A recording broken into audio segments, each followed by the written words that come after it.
ایک اور مسئلہ ایک بھائی نے پوچھا ہے، وہ یہ ہے، وہ یہ کہتے ہیں کہ 10 محرم الحرام یا 9 محرم الحرام کو اپنے آپ کو مارنا، پیٹنا، ماتم کرنا، اپنے کپڑے پھاڑنا، گاروں پہ چلنا، چڑیاں مارنا، اپنے آپ کو چاقو مارنا، اسی طرح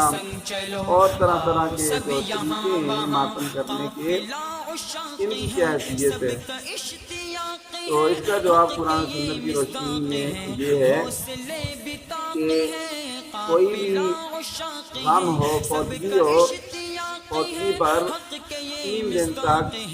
افسوس کرنا، شوق منانا، اس کی شرعاً اجازت ہے۔ 3 دن تک جس گھر فوتگی ہو تو ان گھر والوں کو چاہیے 3 دن تک افسوس کرے اور سوچ کے بیٹھے، اور دوسرے مسلمانوں کو چاہیے کہ ان کے پاس جائیں اور جا کر تعزیت کریں، افسوس کریں۔ 3 دن کے بعد شرعاً کسی کے بھی جو فوت ہونے والا ہو اس کے غم منانے کی یا اس کا ماتم کرنے کی یا افسوس کرنے کی شرعاً اجازت نہیں ہے، 3 دن تک افسوس ہے۔ تو دوسری بات یہ ہے کہ پیارے نبی صلی اللہ علیہ وآلہ وسلم کے بیٹے جب فوت ہوئے ابراہیم تو حضور کی آنکھوں میں آنسو آ گئے۔ صحابہ کرام نے پوچھا، اللہ کے پاک نبی آپ تو ہمیں غم منانے سے اور رونے پیٹنے سے آپ منع کرتے ہیں، آپ تو خود رو رہے ہیں۔ حضور صلی اللہ علیہ وسلم نے اس موقع پر یہ ہدایت عطا فرمایا، میرے پیارے صحابہ، ماما من العین ومن القلب ومن اللہ ومہما من الید واللسان ومن الشیطان۔ حضور نے فرمایا غم کے موقع پر جس غم کا اظہار دل سے ہو اور آنکھ سے ہو، آنکھوں سے آنسو جاری ہو جائیں، انسان کا دل غمگین ہو جائے، حضور نے فرمایا یہ کوئی منع نہیں ہے، یہ اللہ تعالیٰ کی طرف سے انسان کے دل میں محبت ہوتی ہے اپنے فوت ہونے والے سے، اس وجہ سے یہ ہوتا ہے۔ حضور نے فرمایا وَمَهْمَا مِنَ الْيَدِ وَاللِّسَانِ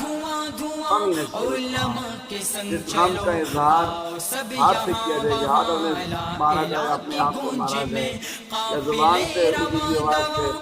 لوہے پڑے جائیں، وغیرہ کیا جائے، اور جیسے عورتیں جو ہے وہ بہت بڑی اونچی آواز سے روتی ہیں۔ اور زمانے جاہلیت میں ایسا ہوتا تھا کہ کرائے پر بلاتے تھے، کوئی فوت ہو جاتا تھا، کوئی رونے والا کوئی نہ ہو، کرائے پر عورتیں بندے بلاتے تھے رونے والے، وہ آگے پیچھے سے آگے ظاہر ہوتی کہ گھر والوں کو بڑا دکھ ہوئے ہے اپنے مرنے والے۔ حضور نے فرمایا یہ منع۔ اور ایک دوسری حدیث پاک ہے، اس میں پیارے نبی صلی اللہ علیہ وسلم نے فرمایا من ضرب الخدود وشق الجیوب ودعا بدعوى الجاہلیت فلیس منا۔ حضور نے فرمایا جو بھی اپنے ضرب الخدود کہتے ہیں رخسار کو، جو رخسار پیٹے گا، وشق الجیوب اپنے گریبان پھاڑے گا، اور فرمایا ودعا بدعوى الجاہلیت، اور زمانہ جاہلیت جیسی آوازیں نکالے گا۔ زمانہ جاہلیت میں ایسی اونچی کی آوازیں نکالے جاتا تھا کہ اللہ کو اور کوئی نہیں ملا، ہمارے بندے کو اللہ نے مار دیا، ایسے خفیہ اور شفیہ کرنے، تو حضور نے فرمایا فلیس منا، اس کا ہمارے ساتھ کوئی تعلق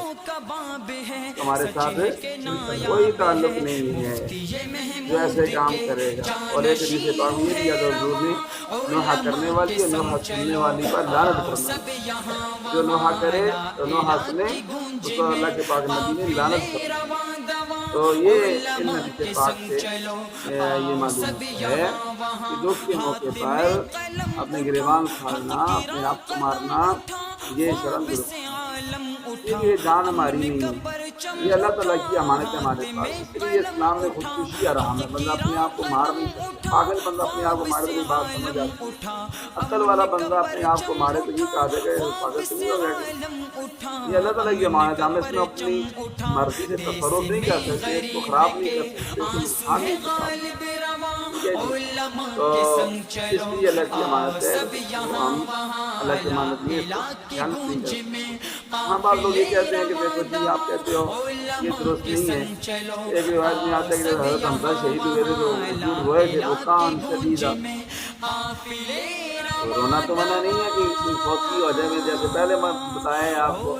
کہ ایک کوئی کسی گھر فوتگی ہو جائے تو افسوس جو ہے بندہ آنکھوں میں آنسو آ جائے، دل غمگین ہو، ٹھیک ہے، رونا آ جائے تو وہ تو منع نہیں ہے،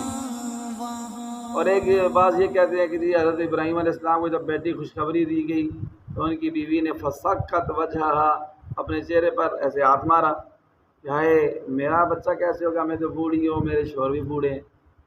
جواب یہ کہ یہ کوئی دلیل نہیں ہے۔ پہلی بات تو یہ ہے کہ 3 دن تک افسوس کرنا، غم کرنا، اس کی تو اجازت ہے، وہ بھی اس طریقے کے ساتھ کہ اپنے آپ کو مارنا پیٹنے کی اجازت پھر بھی نہیں ہے۔ ہاں رو، آنکھوں میں آنسو آ جائیں، دل غمگین ہو، اس کی اجازت ہے۔ تو حضرت حمزہ، حضور صلی اللہ علیہ وسلم جو روئے تھے تو وہ حضرت حمزہ کی شادی کے فوراً بعد، یہ کہاں پر ہے کس حدیث پاک میں؟ اللہ کے پاک نبی نے ہر سال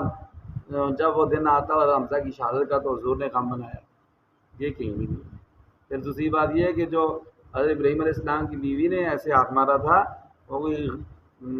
غم اور افسوس تھوڑا ہی تھا، وہ تو خوشی کی وجہ سے انہیں آدھا سے مارا تھا، اور تعجب کی وجہ سے کہ میرا بچہ جو ہے وہ کیسے ہو۔